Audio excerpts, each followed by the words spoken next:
Bisa nggak? Bisa. Nah, terus nemuinnya gimana nih? Nemuin recordnya di mana? Nggak ngerti. Di Iqmal dokumen. coba. Dokumen. Ya udah ntar ini aja. Gue cari terus ntar dipotong ya, ini kan masih ngobrol nih. Ya udah yuk mulai. Udah bulan dah. Bentar. Assalamualaikum warahmatullahi wabarakatuh. Waalaikumsalam warahmatullahi wabarakatuh. Nggak usah dijawab, Papi. Oh, nggak boleh ya udah. Nggak usah dijawab. Kami dari kelompok 5 ingin mempresentasikan spirit Islam dan rujukan utama doktrin Islam. Bentar. Ulang. Aduh. Bentar ya, masuk dulu nih.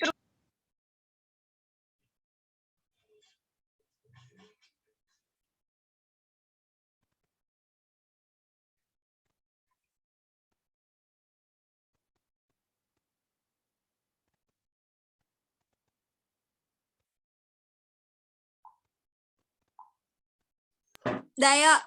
Ulang, sumpah ulang. Maaf ya. 1, 2, 3. Assalamualaikum warahmatullahi wabarakatuh. Kami dari kelompok 5 ingin mempresentasikan spirit Islam dan rujukan utama doktrin Islam. Saya Understanding sih, dan kedua teman saya ada Muhammad Iqmal sama Resvina Alfian. Oke, selanjutnya. Slide selanjutnya cuy. Materi pertama, spirit Islam dan cara mengetahuinya. Pengertian spirit Islam.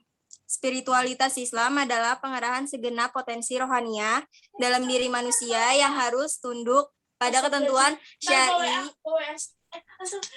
dalam melihat segala macam bentuk realitas baik dalam dunia empiris maupun dalam dunia kebatinan. Lanjut. Aspek yang ada di dalam diri manusia. Yang pertama, upaya perjuangan psikospiritual dalam pengenalan diri dan disiplin. Yang kedua, kebutuhan universal manusia akan bimbing dalam berbagai bentuknya. Yang ketiga, hubungan individu dengan Tuhan. Yang keempat, hubungan dimensi sosial individu manusia. Selanjutnya akan dibacakan oleh Resvina Alfian. Materi kedua, rujukan utama Islam. Keistimewaan Al-Quran, Allah Subhanahu wa Ta'ala mengurniakan nikmat kepada hamba-hambanya dengan mengutus nabinya dan menurunkan kitabnya yang tidak terdapat di dalam sebaran kebatilan, baik dahulu maupun sekarang, sehingga terbuka luaslah jalan kepada para ahli fikir untuk menguraikan isi-isinya ataupun mengambil iktibar daripadanya, sama dan ada yang berupa berita maupun cerita.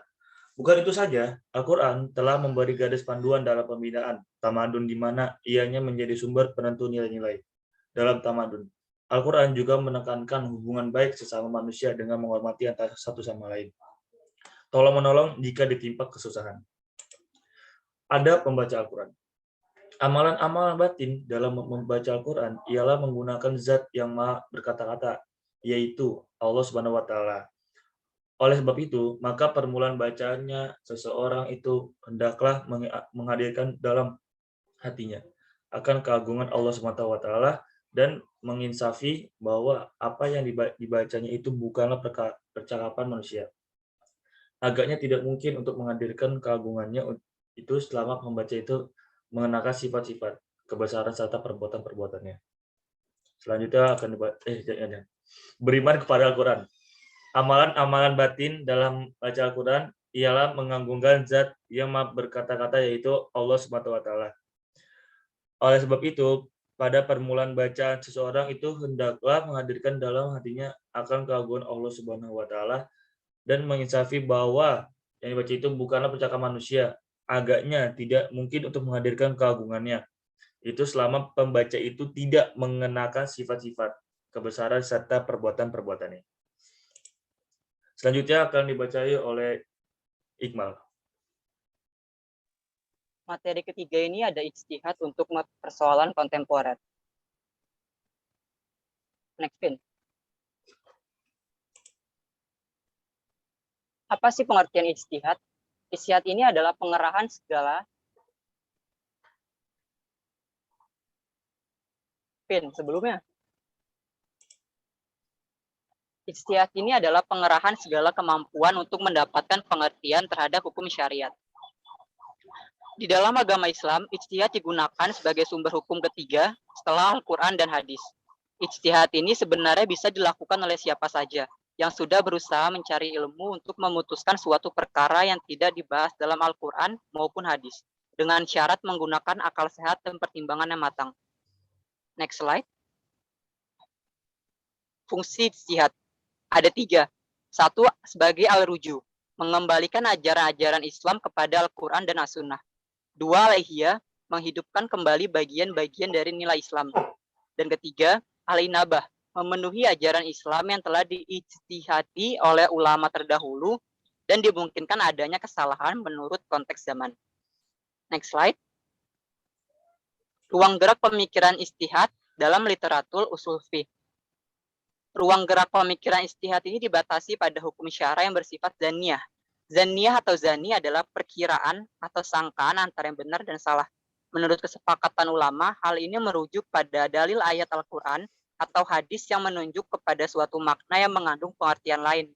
Nah, ruang gerak pemikiran ijtihad ini tidak diperbolehkan pada hukum syara yang bersifat qot'iyah.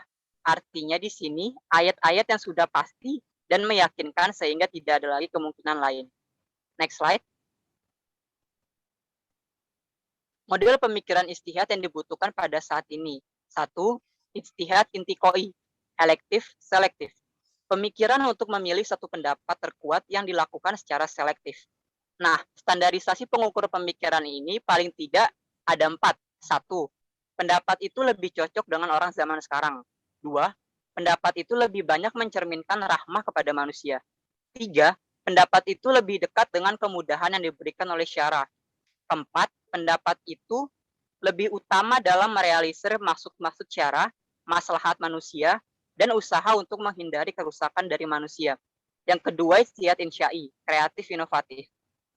Ijtihad insya'i ini mengambil konklusi pemikiran hukum baru dari suatu permasalahan yang dimana permasalahan ini tidak pernah ditetapkan hukumnya. Ketiga, ijtihad dalam bentuk fatwa. Fatwa dan lembaga fatwa sangat dibutuhkan oleh masyarakat di Indonesia. Karena masyarakat sendiri senantiasa menanyakan ketentuan hukum agama dari berbagai permasalahan sehari-harinya. Indonesia juga memiliki lembaga fatwanya sendiri dan banyak mempengaruhi kehidupan masyarakat muslim di Indonesia. Contohnya, dalam pemilihan makanan kemasan kita sehari-hari, pastinya kita mencari makanan yang sudah memiliki logo halal.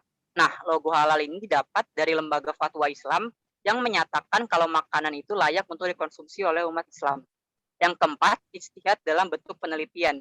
Dengan melakukan penelitian melalui lembaga riset ilmiah yang dalam hal ini dalam bentuk kepustakaan dan juga penelitian lapangan. Model pemikiran ini dalam bentuk penelitian dilakukan dengan cara mengkaji serta meriset lembaga yang memang ahlinya dalam hal tersebut. Dan juga langsung terjun ke lapangan dalam penentuan hukumnya yang dirasa layak ditetapkan pada keadaan di lapangan sendiri. Mungkin itu saja yang dapat kelompok kami presentasikan pada hari ini. Segala kekurangan dan kesalahan tentunya datang dari pribadi kami sendiri, dan segala kebenaran datangnya hanya dari Allah semata. Saya Muhammad Hikmal Akbar, mewakili kelompok saya pamit undur diri. Wassalamualaikum warahmatullahi wabarakatuh. Waalaikumsalam. Terima kasih juga.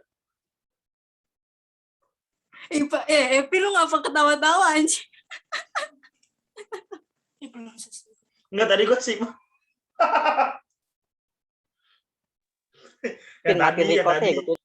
Yang salah slide. Yang slide sebelumnya. Enggak kok, demi Allah gue. Ini udah nih, gini doang? Iya, gini doang, udah. Oh ya udah, saya berarti. Makasih ya. Gue kirim ke siapa nih? Kan ada potong-potongan apa nggak usah? Apa langsung kirim aja ke agama?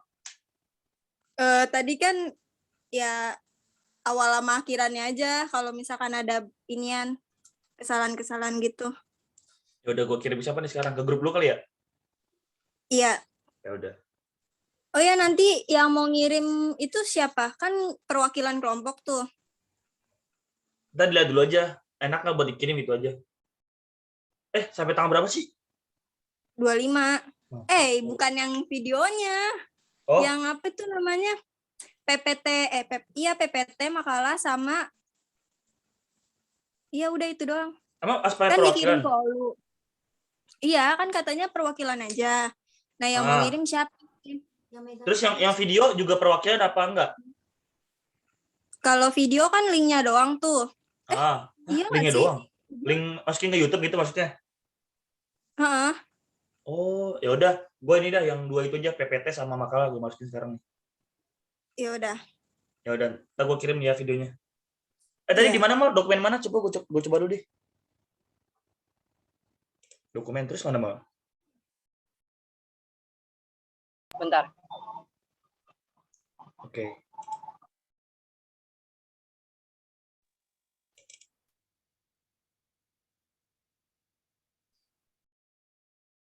Udah lu save, Pin.